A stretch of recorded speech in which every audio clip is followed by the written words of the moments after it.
But wherever it's coming from, the point is it has a concentration of toxins, but it's fairly low, okay? But an herbivore, that's an animal that eats plants, has to eat 10 grams of a plant to produce 1 gram of itself. Okay, so follow me here.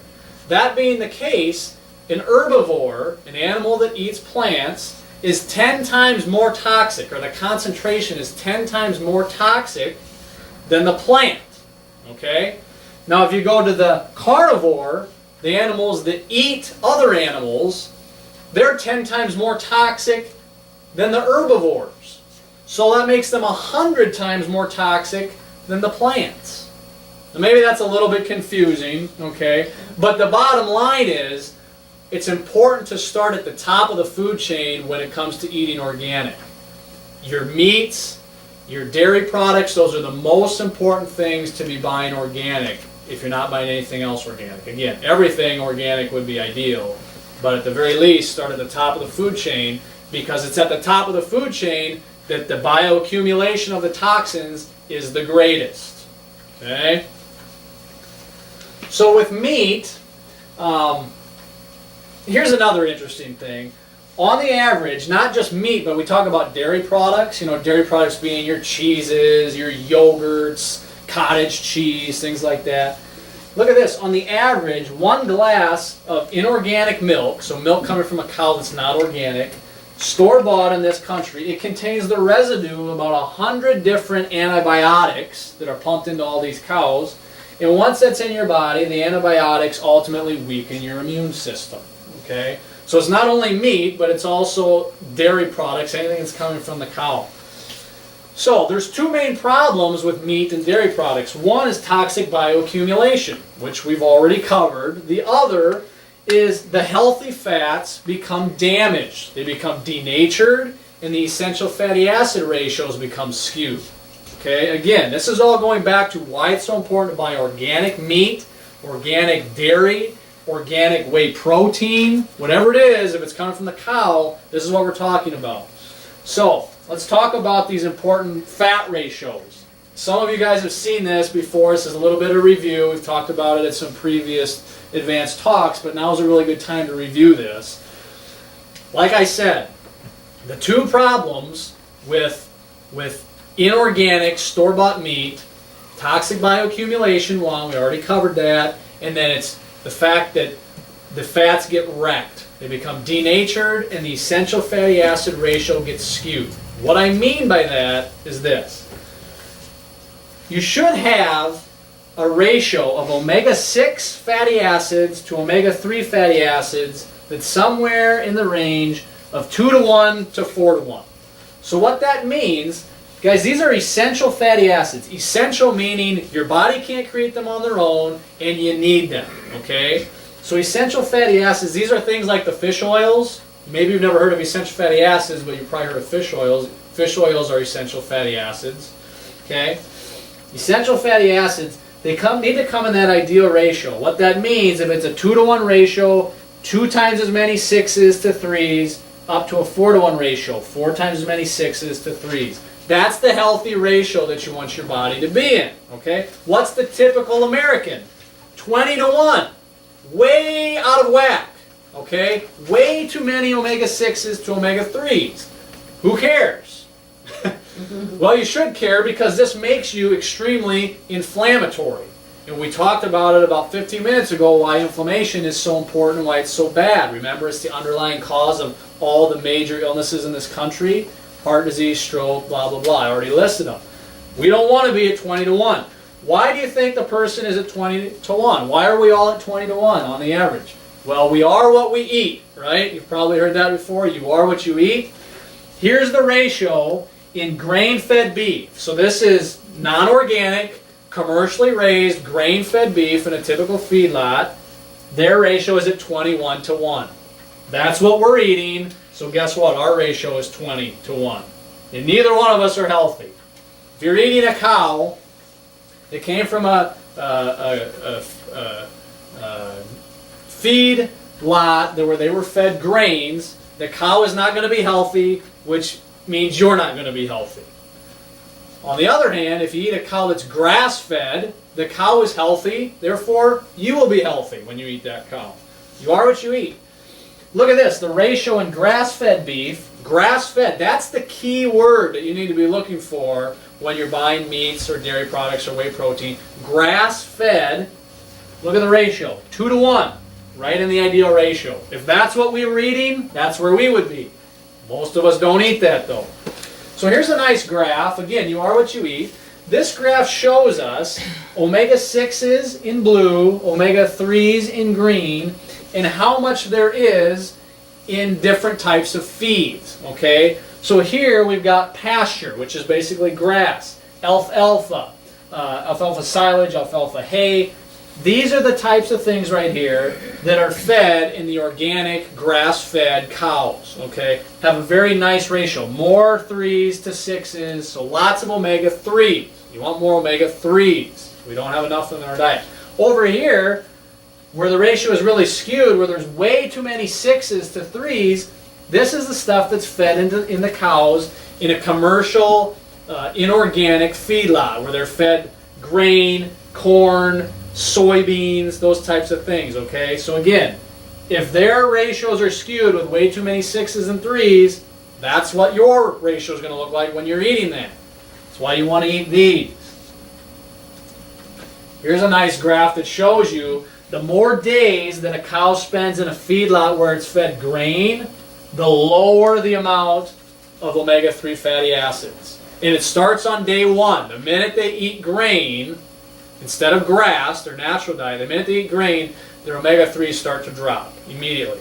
By the time they've been in there about 6 months, they virtually have no omega-3s left.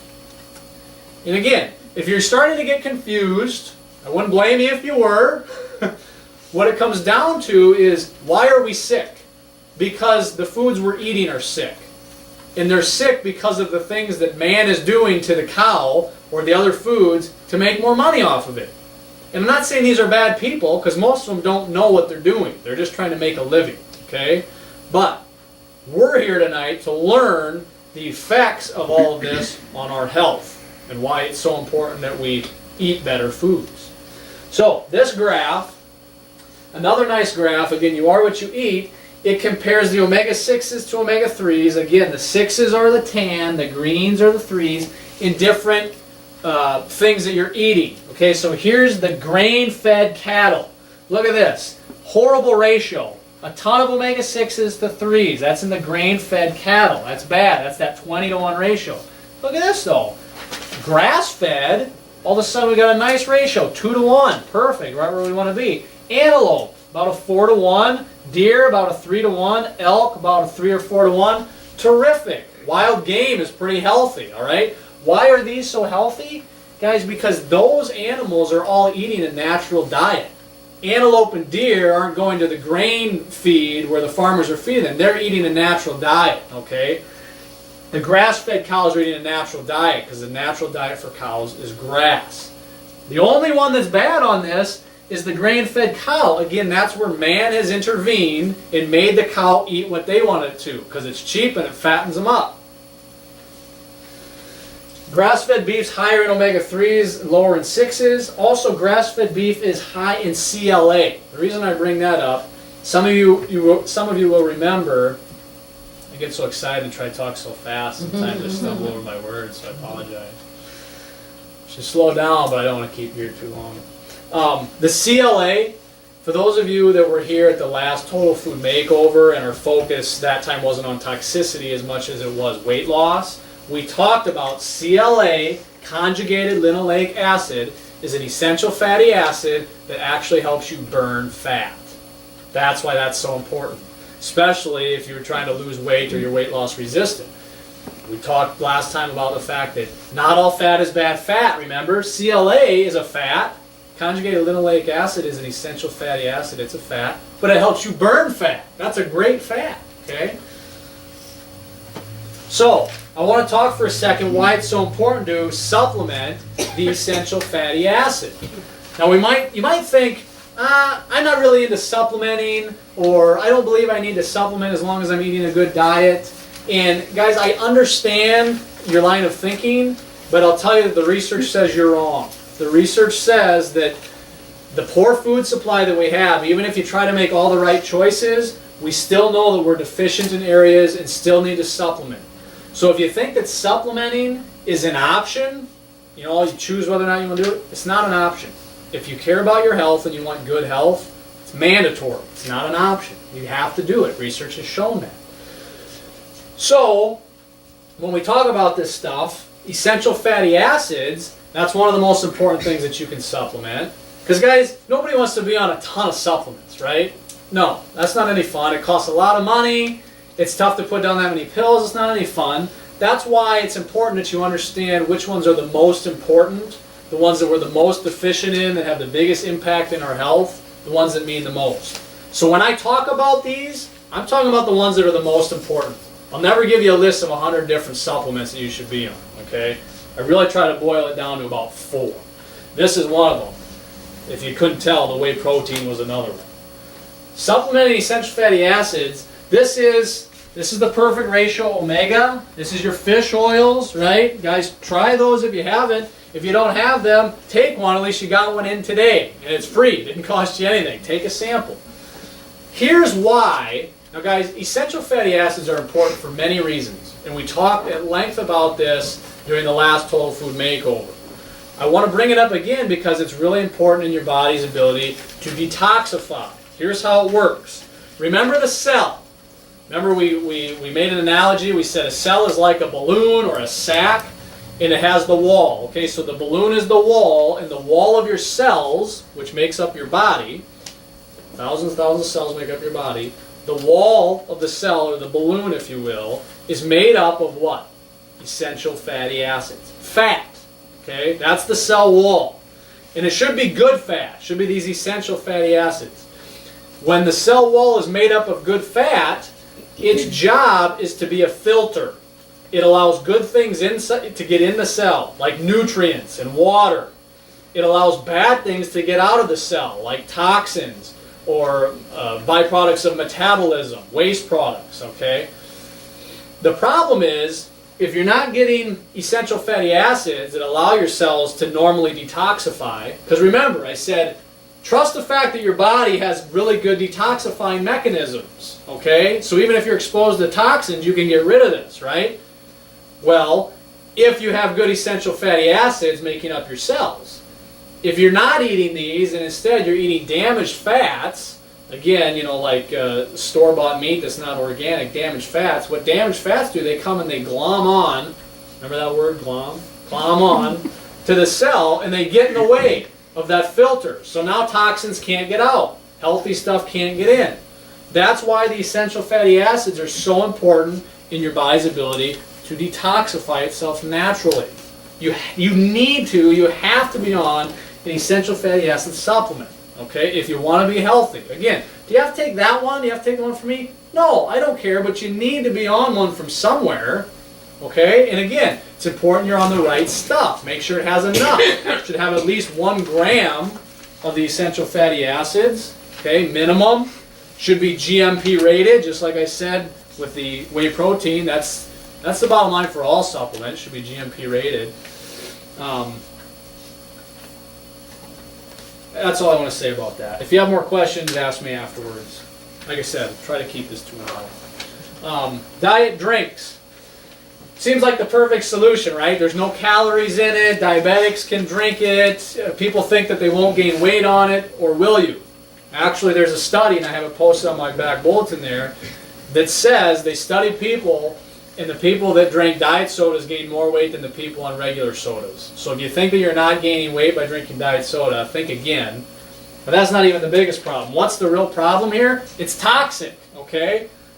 These diet sodas, they're sweetened with something, right? It's not sugar. They're sweetened, most of them, with aspartame, okay? This is a toxic chemical substance. I don't know if you knew this about aspartame, but it actually was first made by chemists as ant poison. If you don't believe me, get some aspartame and put it around your house. You'll find it'll kill the ants. Okay, but they found that in small doses it wouldn't kill humans, and it was sweet tasting. Okay, so we put it in our diet sodas. Yeah. Boy, we're So, guinea pigs. yeah, we're great.